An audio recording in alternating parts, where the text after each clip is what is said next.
gallimardmontréal.com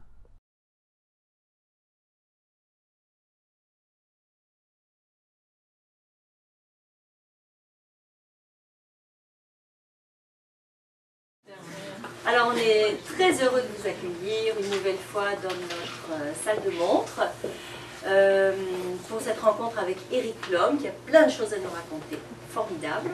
Alors on va parler de phénomène parce que Éric Lhomme est venu plusieurs fois ici, il a beaucoup parlé du livre des étoiles, je crois, du Maître des Brisants, mais peut-être que certains n'ont pas encore lu Phénomène et je voudrais beaucoup parler de Phénomène 2 qui va nous préparer à lire le tome 3. Mais je voudrais reprendre le début de Phénomène 2 qui résume un petit peu l'intrigue de façon à ce que tout le monde puisse suivre l'intrigue justement et comprendre le caractère de ces personnages. Est-ce qu'il y en a beaucoup qui ont lu Phénomène ici? C'est pas une interrogation. Ah oui, moi je suis vraiment étonnée. Tu veux le lire toi? Non. Insumma, en résumé. Claire, Violaine, Nicolas et Arthur sont 4 adolescents atteints d'étranges troubles du comportement.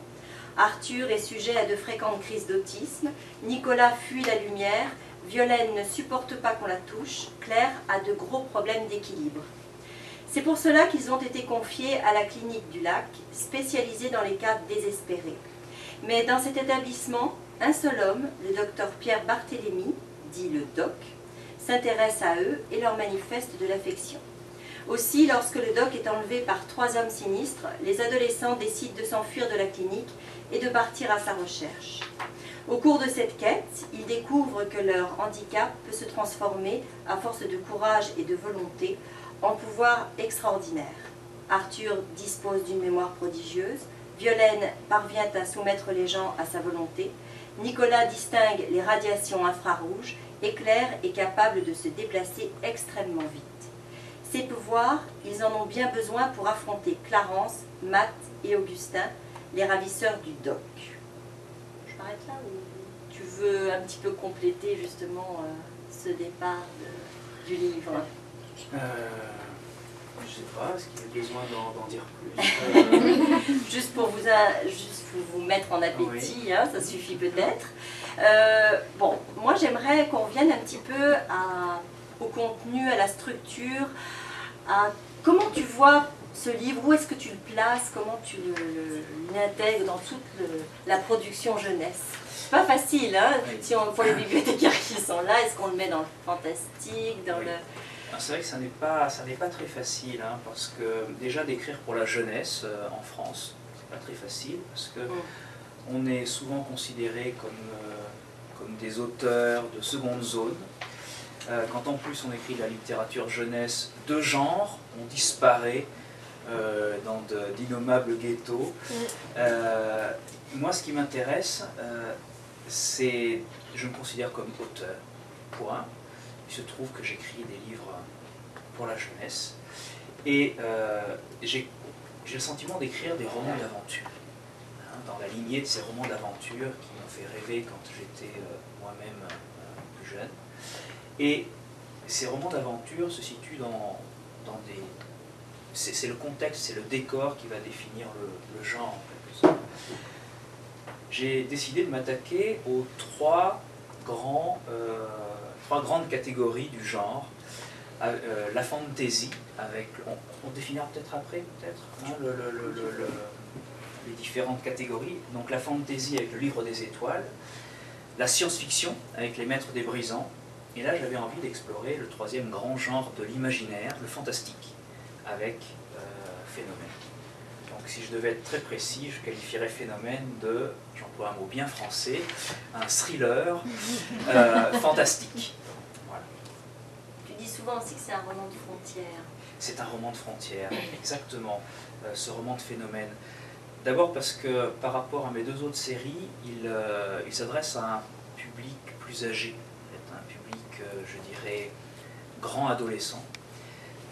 Et c'est un roman de frontières parce que on est en littérature jeunesse, mais on est presque en littérature adulte. En fait, c'est vraiment à cheval sur les deux.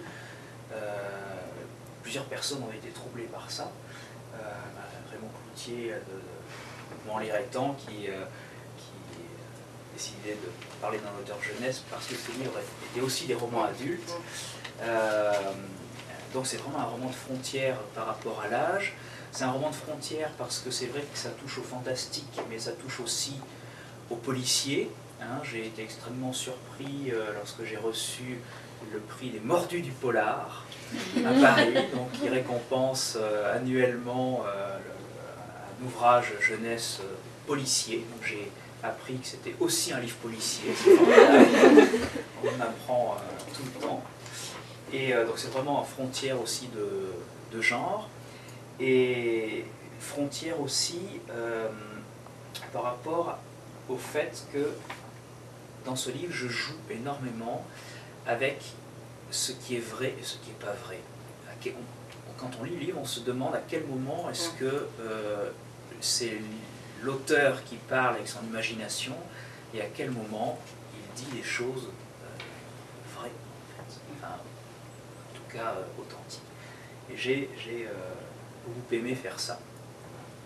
Et aussi dans sa structure, parce que chaque chapitre se présente avec donc un titre en latin. Pourquoi tu tenais à ça, oui, d'ailleurs? Alors, chaque chapitre, j'ai décidé de... C'était un peu ma note d'intention quand j'ai écrit ce roman. J'ai décidé de... je me suis dit, tiens, je vais essayer de faire appel à l'intelligence du lecteur. Donc, je vais essayer de le déstabiliser et on va voir s'il va se retrouver dans la façon dont je vais présenter mon histoire. Je ne vais pas présenter mon histoire de façon classique, à savoir un chapitre qui raconte un récit linéaire, mais je vais donner 4 éléments d'information par chapitre. Chaque élément pouvant se lire indépendamment des autres, mais formant un tout. Alors, je garantis que à écrire, c'est pas facile. J'en ai bavé. C'est ce qui fait la complexité et la clarté. Alors, je précise un petit peu, c'est-à-dire que chaque chapitre comporte un titre en latin. Je reviendrai après pourquoi mon titre en latin, avec la traduction à côté quand même. Hein. Je ne me fais pas d'illusions. On révise notre latin, c'est formidable. Il y a ensuite un petit paragraphe en italique. Et ce paragraphe en italique nous permet d'aborder les différents personnages de façon intime. C'est-à-dire que les personnages nous font des confidences. Ils font des confidences au lecteur, des confidences que leurs propres amis ne savent même pas. Donc on est privilégié par rapport aux autres personnages du livre. Il y a ensuite en troisième partie le récit proprement dit, qui se déroule. Et à la fin de chaque paragraphe, il y a un extrait de livre, un extrait de plaquette, un extrait de réflexion, un extrait d'article. Alors je précise tout de suite que tous les livres et les auteurs cités sont totalement fictifs. Hein, aucun n'existe. Vous avez cherché? On avait posé la question. Voilà. Et par contre, toutes les informations, quand il s'agit d'informations contenues dans ces extraits, sont authentiques. Voilà. Toujours la frontière. J'invente les sources, mais ce qui est dit dedans, c'est vrai. C'est un bon exercice aussi d'écriture, parce que par exemple dans la première partie, celle où on a la voix intérieure d'un personnage, tu laisses vraiment aller ton imaginaire et tu donnes vraiment toute la place à l'imaginaire là-dedans. Mais l'imaginaire débridé, l'imaginaire voilà, irrationnel. Hein. Alors que dans les autres parties, bon, tu construis différemment. Donc toi aussi, au niveau littéraire, tu as fait tout un travail. Oui, c'était passionnant. Chaque paragraphe, c'est Claire, Violaine, Arthur et Nicolas qui s'expriment, mais ils s'expriment avec leurs mots à eux. Donc il fallait que chaque paragraphe reflète la personnalité des personnages.